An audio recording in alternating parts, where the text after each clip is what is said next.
En la unidad 7 vamos a tratar a los delitos contra el Estado civil, que se encuentran previstos en el título cuarto del Código Penal, este último que consta al menos de 2 capítulos. El primero de ellos viene a tratar a los matrimonios ilegales y se encuentra legislado desde el artículo 134 al 137. Aquí se van a estudiar supuestos de matrimonios ilegales en el que ambos de los contrayentes o uno tiene conocimiento del impedimento nulo, de la nulidad absoluta que lo causa, digamos.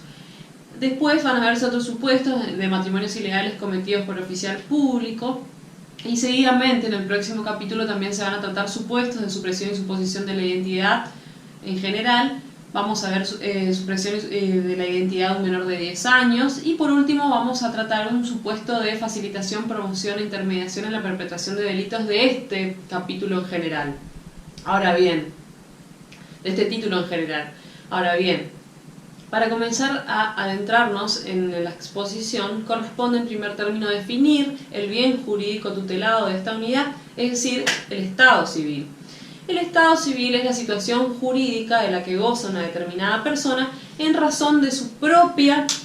condición y sus vínculos de familia. Esta situación jurídica o estado va a variar de una persona a otra y esto se va a poder visibilizar de acuerdo a los datos que justamente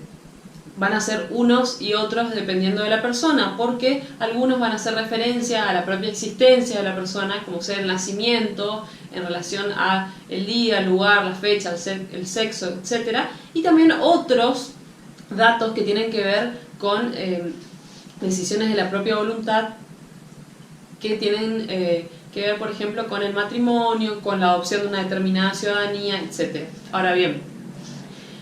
corresponde estudiar al bien jurídico al menos desde 2 aspectos, es decir,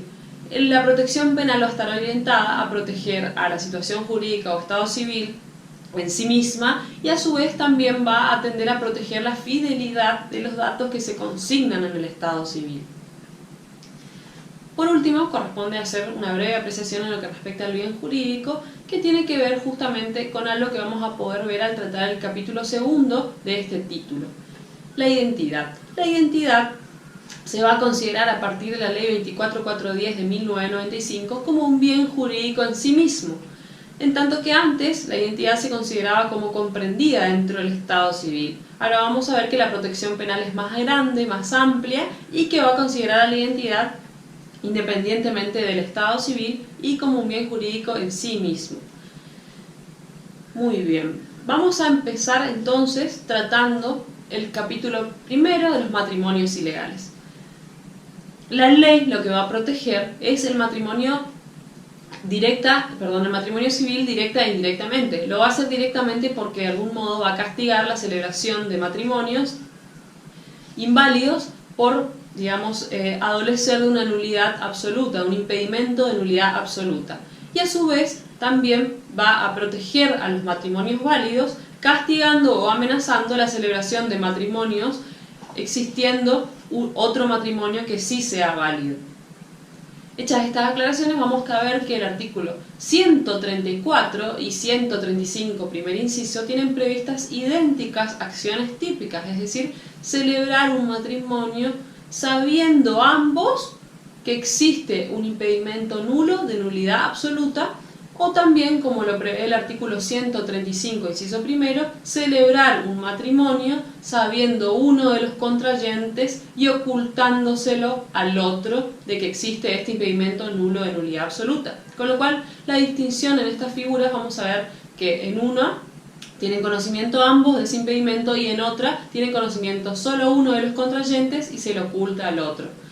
Y esto se puede entender o comprender justamente desde la óptica de la penalidad, porque el primer supuesto va a tener una pena sensiblemente menor de 1 a 4 años, en tanto que el segundo de 2 a 6 años. Y justamente la gravedad radica en los efectos civiles que le acuerda al Código Civil, valga la redundancia, al cónyuge de buena fe. Es decir, el que celebra un matrimonio creyendo de que ese matrimonio es válido. Ahora bien, la ley va a exigir que ese acto de celebración del matrimonio tenga todos los requisitos externos y formales que exige el Código Civil para la celebración de estos actos. Y en ello,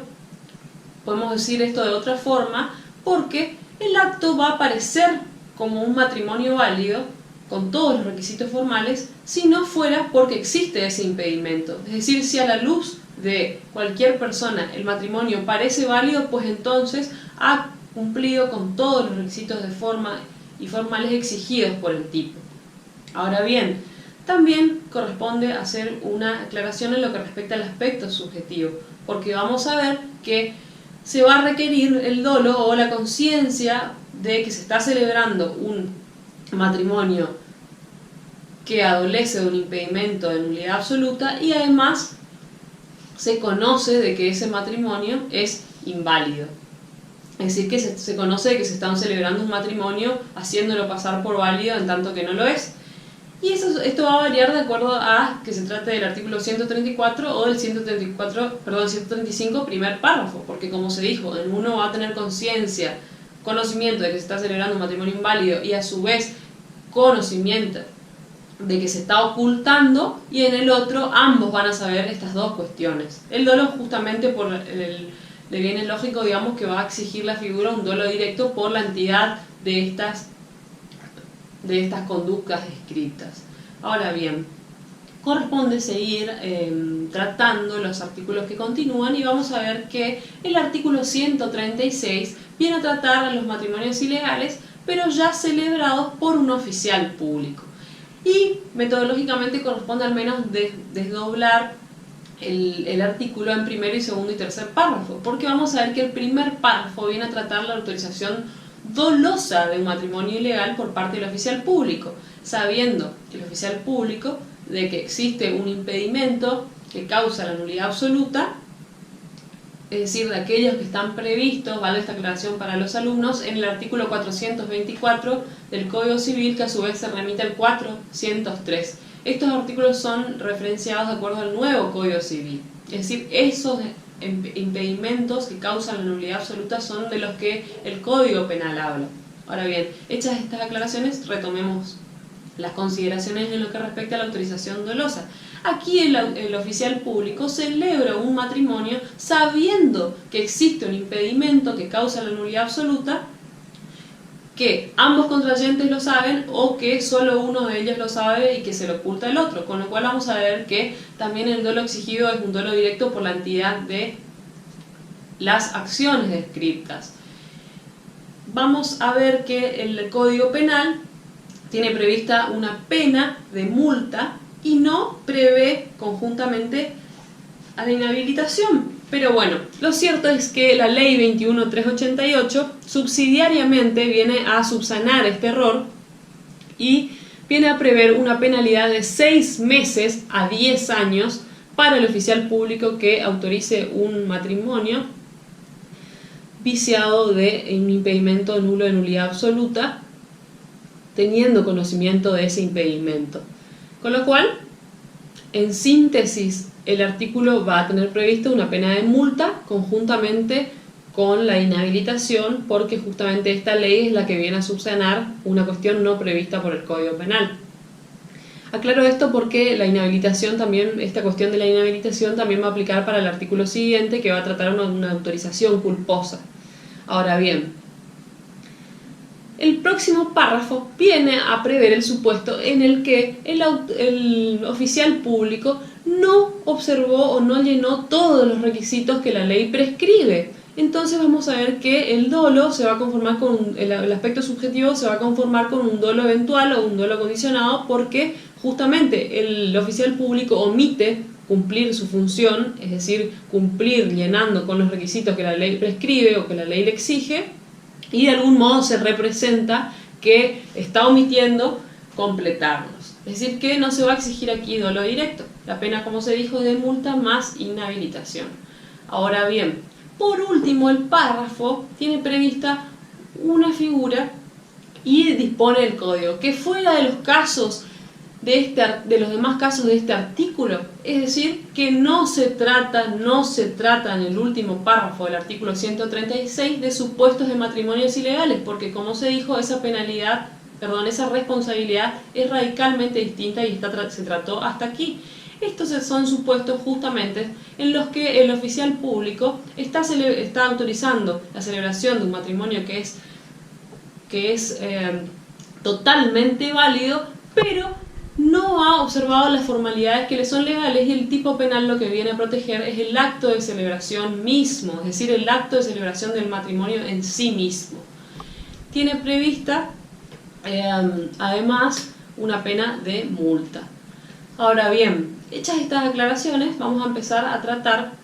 el segundo capítulo de supresión, suposición del estado civil y de la identidad. Aquí se van a tutelar todos los aspectos del estado civil, y además se va a incorporar, como ya se dijo por la ley 24410 del 95, a la identidad como bien jurídico tutelado. Este capítulo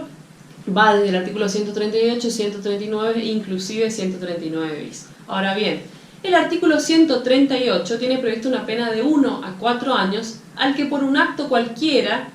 hiciera incierto, alterare o suprimiere el estado civil de otro, con lo cual en primer término corresponde aclarar que el que suprime, altera o de algún modo hace incierto el propio estado civil no comete este delito.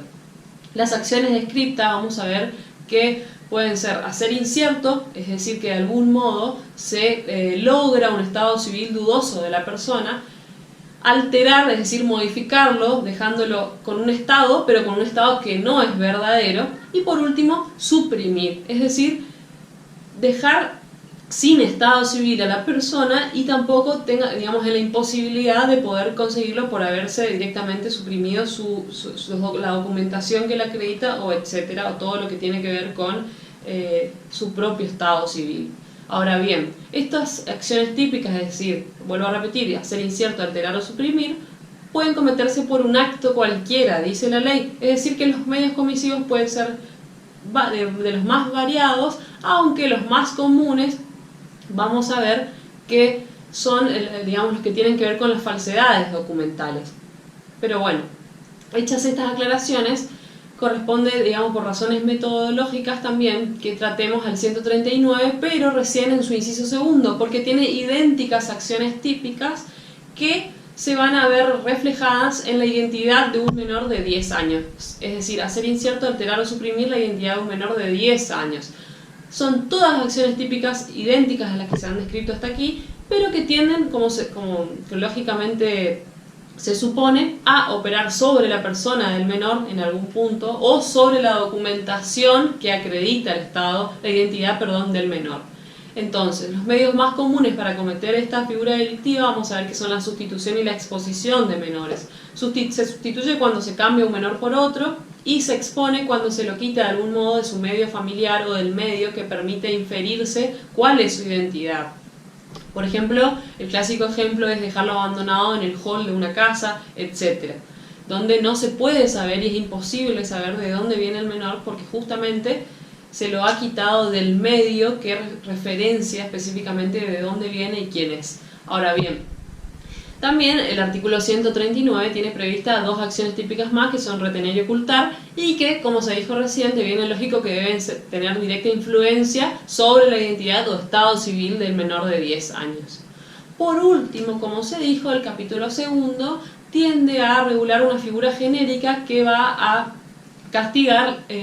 los más variados actos delictivos contra este bien jurídico que se tutela en la unidad. ¿Cómo lo hace?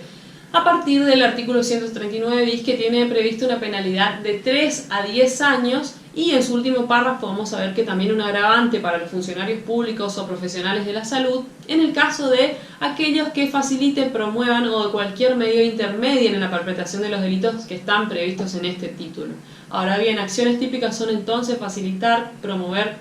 o intermediar, y vamos a describirlas o conceptualizarlas en algún punto. Facilita el que de algún modo pone a disposición todos los medios, los recursos, las oportunidades para que se concreten estos delitos. Promueve quien hace nacer la idea, la refuerza o de algún modo la hace mantener en cabeza del sujeto activo del delito, y también orientado a que se cometan delitos de este capítulo. Entonces, por último, intermedia el que de algún modo hace de nexo entre el padre que pretende vender a su hijo o lo que sea, al de otro ejemplo también de esta clase de delitos, pero la cuestión es que el autor hace de nexo entre la concreción de ese negocio o de ese acuerdo para perpetrar esta clase de delitos.